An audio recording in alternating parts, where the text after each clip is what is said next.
시즌 초반 활활 날았던 이정우 선수가 필라델피아 원정 첫 경기에서 삼진 3개의 5타수 무안타의 성적을 내자 혹여나 침묵이 길어질까 우려하는 사람들이 많았습니다.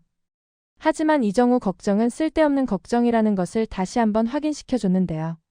한국 시간으로 16일 샌프란시스코는 필라델피아와 3연전 2차 정경기를 가졌습니다.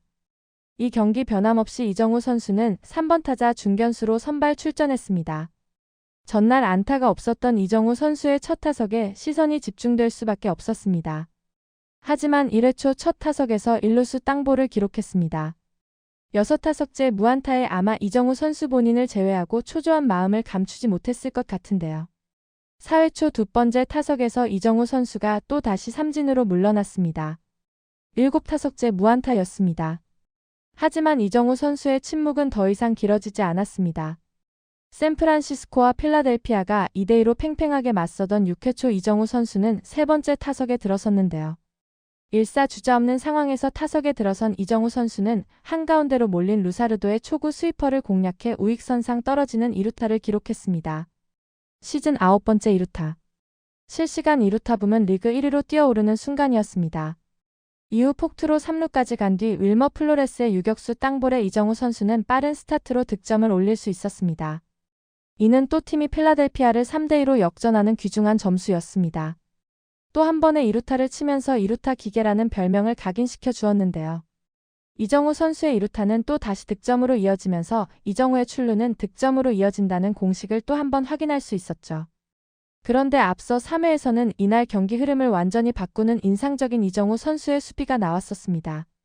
필라델피아의 3회 말 공격 주자 1루 상황 타석에 카일 슈와버의 타구가 중견수 방향으로 떴습니다. 이정우 선수가 침착하게 공을 잡았을 때 1루 주자 하퍼가 2루로 태그업을 했습니다. 비거리가 꽤 긴 타구였고 이정우 선수도 달려나오면서 잡은 게 아니었기 때문에 강한 송구 동작으로 이어가기 어려운 상황이었습니다. 하퍼가 자신만만 스타트를 끊었지만 이정우 선수의 어깨가 큰 일을 해냈죠. 하퍼가 2루로 뛰는 것을 보고 이정우 선수는 곧바로 2루를 향해 공을 던졌고 그 송구는 강하고 낮게 2루로 향해 날아갔습니다. 이를 잡은 이루수 피츠제럴드가 슬라이딩에 들어오는 하퍼를 여유있게 태그하면서 아웃을 시킬 수 있었는데요. 시즌 첫 번째 보살이었습니다. 이정우 선수의 강한 어깨가 인상적인 순간이었습니다. MBC 스포츠 베이어리어는 하퍼가 이정우를 테스트했지만 대가를 치렀다고 평가했습니다. 3억 3천만 달러의 사나이라고 불리는 하퍼가 지난해 송구 속도 리그 상위 3%에 속했던 이정우 선수의 어깨를 무시했던 것이었습니다. 아쉽게 샌프란시스코가 역전당한 8회 초 이정우 선수는 네 번째 타석에 들어섰습니다. 앞서 필라델피아는 파격적인 전략으로 마무리 호세 알바라도를 8회 올렸습니다. 마무리 알바라도가 8회부터 올라왔다는 사실에 모두 놀랄 수밖에 없었습니다. 그만큼 필라델피아의 승리는 간절했습니다.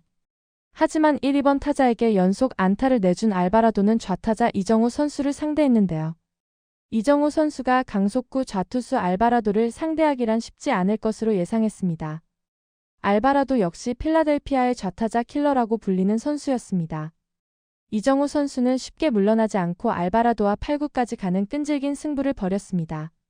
결국 스트라이크 존 모서리에 들어오는 좌완 투수의 시속 100마일 약 161km 싱커를 받아쳐 우전 안타로 연결했습니다. 100마일의 타구를 거침없이 쳐낸 이정우 선수의 타격감에 놀라지 않을 수 없는 장면이었죠. 팀이 4대6으로 따라가는 타점을 기록하면서 시즌 6번째 멀티 안타를 완성하는 순간이었습니다. 역시 이정우 선수의 침묵은 길지 않았다는 것을 단번에 보여주었습니다. 상대 투수 알바라도에겐 좌절의 순간이었습니다. 좌타자 킬러라고 불리는 알바라도 역시 이번 시즌 좌타자에게 안타를 맞은 적이 없었기 때문이었습니다. 즉 좌타자 이정우에게 첫 피안타를 내줬던 것이죠. 이정우 선수의 타격이 정말 놀라울 정도였습니다. 하지만 무사일 3루의 상황에서 중심 타선이 침묵하면서 추가점을 내지 못했고 9회 초에도 추격에 실패하면서 4대6으로 패하고 말았습니다. 비록 팀은 패배를 했지만 이정우 선수는 전날 경기 무안타의 침묵을 하루 만에 끝내고 안타 2개를 추가하면서 타율을 다시 3할 3푼 3리로 끌어올렸습니다. 1타점 1득점 1보살로 하루 만에 또 다시 공격과 수비에서 펄펄 날았습니다. 시즌 초반 이정우 선수의 불꽃 장타가 뻥뻥 터지자 이정우 선수에게 엄청난 찬사가 쏟아지고 있었는데요. 샌프란시스코에서 누구도 해내지 못한 일이라는 사실이 확인되었다고 전해졌습니다. 1964년 윌리 메이스 이후 81년간 아무도 해내지 못한 진기록을 해냈다는 것이었죠. MLB.com에서 활동한 통계조사원 너켓 셰프는 이정우는 1964년 메이스 이후 시즌 첫 14경기에서 12개 이상의 장타와 3개 이상의 도루를 기록하면서 타율 3할 오픈 이상을 기록한 최초의 자이언츠 선수라고 이야기했습니다. 메이스는 1948년부터 1973년까지 샌프란시스코, 뉴욕 매츠 등에서 활약했던 주 포지션이 중견수였던 오른손 타자였는데요. 스포츠 일러스트레이티드는 어깨 부상으로 선수 생활을 중단한 뒤 부담을 안고 나선 올 시즌이다. 그러나 그는 메이스 이후 샌프란시스코 선수 중 누구도 해내지 못한 일을 해냈다. 지금까지 메이저리그 전체에서 가장 생산적인 야수 중 한 명으로 뛰어난 활약을 펼친다고 전하기도 했습니다. 전날 잠시 쉬어간 이정우 선수지만 하루 만에 다시 자신의 자리를 찾아 많은 샌프란시스코의 팬들을 안심시키고 있습니다. 한 게임씩 주고받은 샌프란시스코와 필라델피아의 3연전 마지막 3차전에서 이정우 선수가 또 어떤 활약을 펼칠지 기대가 됩니다. 영상을 끝까지 시청해주셔서 감사합니다. 구독과 좋아요는 영상 제작에 큰 힘이 됩니다.